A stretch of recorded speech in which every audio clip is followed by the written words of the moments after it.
संकटमोचन तलाव समितीने केला पीओपी मूर्ती विरघळण्याचा यशस्वी प्रयोग। अलीकडे प्लॅस्टर ऑफ पॅरिसच्या गणपती मूर्ती तयार करण्यावर सर्वत्र भर दिला जात आहे।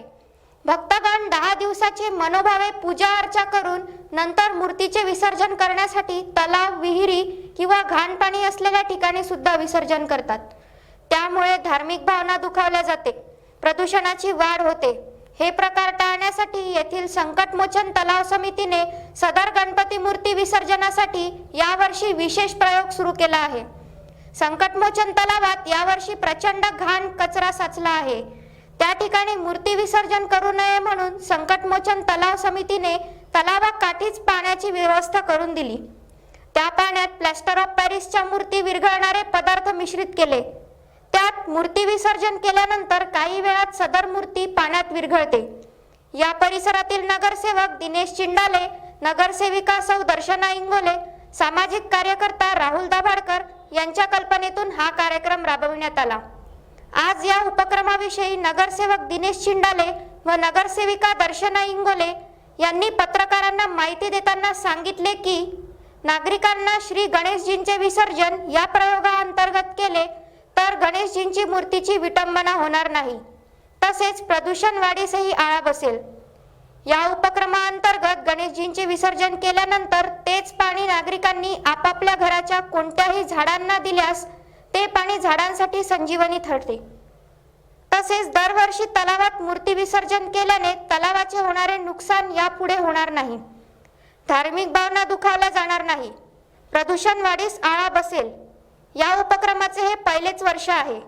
नागरिकांना एकदाही विसर्जनाची सवय लागली की पुढील वर्षापासून या उपक्रमाला चांगला प्रतिसाद मिळेल, अशी अपेक्षा दिनेश चिंडाले व सौ दर्शना इंगोले यांनी यावेळी पत्रकारांशी बोलताना व्यक्त केली।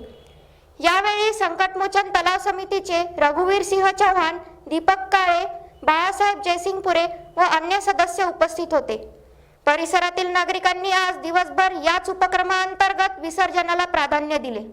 सध्या यवतमाळमध्ये मोठ्या प्रमाणात गणपती बाप्पाचं विसर्जनाची प्रक्रिया सुरू होती आणि हे चांगल्या पद्धतीने बाप्पाचे विसर्जन शांततेत आणि विना कोणत्याही अपघात विरहित याच्यात हे विसर्जन आटोपलेलं आहे, ज्या बाबतीत मी वरच्यांचं खूप मोठं धन्यवाद मानतो। का आपल्याला माहीत आहे का दरवर्षी विसर्जनाच्या दरम्यान खूप मोठे अपघात होतात आणि विशेष करून काही जीवसुद्धा यामध्ये विसर्जन करताना खूप मोठ्या प्रमाणात होतात। याला आळा बसवण्यासाठी आम्ही गेल्या 4 वर्षापासून आपल्या यवतमाळमध्ये एक कृत्रिम टाक्याचा एक प्रयोग केला होता। या प्रयोगाच्या माध्यमातून स्वच्छ पाण्यामध्ये श्री मूर्त्यांचं विसर्जन व्हावं ही आपल्या माफक आपले सगळ्यांची कार्यकर्त्यांची भक्तगणाची इच्छा राहत होती। त्याचा पर्याय म्हणून आम्ही एक मोठ्या प्रमाणात एक कृत्रिम सिमेंटचं टाकं तयार केलं। त्यामध्ये मोठ्या प्रमाणात गणपती दुर्गादेवीचं विसर्जन होऊ लागलं आणि हे अपघात विरहित झालं। त्यामध्ये खूप त्याच्यात आम्ही ॲडव्हान्स म्हणून त्याच्या संदर्भात हाच प्रयोग शहरामध्ये विभिन्न स्तरावर सुद्धा जे काही गणपतीमध्ये विसर्जन करत असताना तलाव, विहिरी जे प्रदूषित होत होत्या त्याला कुठेतरी आळा बसला पाहिजे। जे होणारी जे पर्यावरणाची हानी आहे हे कुठेतरी कमी झाली पाहिजे म्हणून कृत्रिम टाक्यांचं वेगवेगळ्या भागामध्ये प्रयोग करावा लागला आणि त्याचंसुद्धा चांगलं फलित मिळालं, लोकांचासुद्धा प्रतिसाद मिळालेला। आणि यावर्षी आम्ही ज्या प्लॅस्टर ऑफ पॅरिसचं जे मूर्त्यांचं जे विघटन होत नाही हे मोठी समस्या होती, त्यावर सुद्धा उपाय करण्यासंदर्भात या प्लॅस्टर ऑफ पॅरिसच्या मूर्त्या विघटित करण्यासाठी जे पुणे महानगरपालिकामध्ये जो झालेला प्रयोग आहे त्या प्रयोगाच्या अनुषंगानेच इथे यवतमाळच्या इथे आम्ही उमरसरा संकटमोचन गाव तलाव समितीच्या माध्यमातून हा प्रयोग केलेला आहे। याच्यातही आम्हाला चांगला प्रतिसाद मिळालेला आहे। बऱ्याच प्लॅस्टर ऑफ पॅरिसच्या गणपती विसर्जित झालेल्या आहेत, विघटित झालेल्या आहे। त्यामुळे जो होणारा भविष्यामध्ये जो काही खर्च आहे, नगरपालिकाचा खर्च होणारा जो पर्यावरणाचा ऱ्हास आहे, त्याच्यातून कुठेतरी या समस्येतून आपण सोल्युशन काढू शकतो। यामागचं आम्हाला याचं हे प्रात्यक्षिक आपल्या सगळ्यांना आम्ही दाखवलेलं आहे।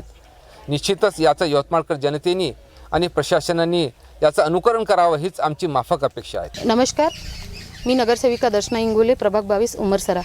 आपण सर्वांना माहिती आहे, आपण आधी बघितलंच असाल, आपलं जसं नगरपालिकेच्या वतीने विविध ठिकाणी कृत्रिम टाक्याची संकल्पना यवतमाळ नगरपालिकेमार्फत यशस्वीपणे राबवण्यात आली आणि सोबतच आम्ही इथे काम करत असताना आम्हाला एक अशी बाब लक्षात आली की इथे कुठेतरी प्लॅस्टर ऑफ पॅरिसच्या मूर्तीचं विघटन हे व्यवस्थित होत नाही आणि नंतर मग ते खणतात, देवी देवतांच्या मूर्त्यांचं कुठेतरी अपमान होतो आणि म्हणूनच आम्ही एक उमरसरा इथे प्रभाग 22 उमरसरा येथे गाव तलाव समिती तसंच इथल्या सोसायटीच्या रहिवाशांच्या मार्फतनं आम्ही इथे एक प्रयोग केला. या प्रयोगामध्ये आपण जसं आम्ही तुम्हाला आधी पहिले दाखवलेच आहे, 400 लिटरच्या पाण्यामध्ये आपण इथे सोडियम बायकार्बोनेट म्हणजेच एडिबल सोडा, सोप्या भाषेत खायचा सोडा जो म्हणतो तो आपण इथे 50 किलो त्याच्यामध्ये टाकलेला आहे आणि त्याची एक टोटल 48 आवर्सची प्रोसेस आहे ज्याच्यामध्ये प्लॅस्टर ऑफ पॅरिसच्या पूर्णपणे मूर्त्या डिझॉल्व्ह होतात आणि त्याचं कुठंही खंडन होत नाही मूर्त्यांचं. अशा रीते आम्ही प्लॅस्टर ऑफ पॅरिसच्या मूर्त्यांचं सुद्धा इथे टोटल कंपोजिशन करून घेतला त्यामध्ये. आणि आपल्याला माहितीच असेल हे पाणी ॲक्च्युली जे आहे नंतरचं जे हे पाणी उरतं हे झाडांसाठी फळबागांसाठी सुद्धा चांगलं पोषक मानलं जातं. आमचा या सगळ्याच्यातून एकच प्रयत्न होता की इथे कुठेतरी पर्यावरणाची जी हानी होत आहे वारंवार कुठेतरी आपल्या समाजबांधवांमध्ये सगळ्यांना माहिती आहे, आपल्या यवतमाळ जिल्हा हा विशेष करून सणांसाठी, दुर्गा उत्सवांसाठी, गणपती उत्सवांसाठी हा मानलेला जातो, पण सोबतच कुठेतरी एक पर्यावरणाला जी हानी होत आहे वारंवार ती आम्हाला कुठेतरी टाळायची होती. म्हणूनच आम्ही हा इथे प्रयोग केलेला आहे आणि तो प्रयोग इथे 100% आम्हाला यशस्वी होताना दिसत आहे. आणि सोबतच माझी यवतमाळ नगरपालिकेला तशीच इतरही गावांना सुद्धा विनंती राहील की आपणही आपल्या लेवलवर हा प्रयोग करून बघावा, जेणेकरून आपल्याला कमीत कमी होईल तेवढं शक्यतोवर आपण आपल्या पर्यावरणाला हानी टाळू शकलो पाहिजे. कारण की आपल्याला सगळ्यांना माहिती आहे आपण कोविडच्या एवढ्या महामारीच्या काळातून 2 वर्षापासून जात आहोत. याला कुठेतरी आपणच मनुष्य जबाबदार आहोत असं मला वाटते. म्हणूनच माझी आपल्या सगळ्या प्रशासनाला विनंती आहे की असे जर छोटे मोठे प्रकल्प करून कुठेतरी आपण जर आपल्या पर्यावरणाला वाचवू शकलो तर निश्चितच आम्ही भविष्यातही हे प्रयोग करत राहू आणि सगळ्यांना आवाहन करेल की आपणही आपल्या लेवलवर कुठेतरी या प्रयोगांना आपण सक्सेसफुल करावं जेणेकरून आपण ही हानी टाळू शकलो पाहिजे. गणपती, दुर्गादेवी आणि शारदादेवी वगैरे अशासारख्या ज्या मूर्त्या आहेत, मागच्या 2 वर्षाआधी बालाजी सोसायटी येथून ट्रॅक्टरभर मूर्त्या आणण्यात आल्या प्लास्टर ऑफ पॅरिसच्या.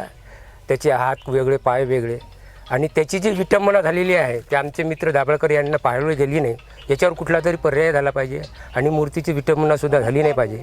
त्याकरता त्यांनी यावर्षी हा केमिकलचा जो खाण्याचा सोडा वापरून हा जो प्रयोग केलेला आहे, हा प्रयोग करून यवतमाळमध्ये याच्यानंतर मूर्तीची कुठेही विटंबना होऊ नये त्याच्याकरिता हा प्रयोग केलेला आहे. हाच प्रयोग सगळ्या यवतमाळमध्ये नाही महाराष्ट्रात सुद्धा झाला पाहिजे आणि पर्यावरणाची जी हानी आहे ती वाचवली पाहिजे.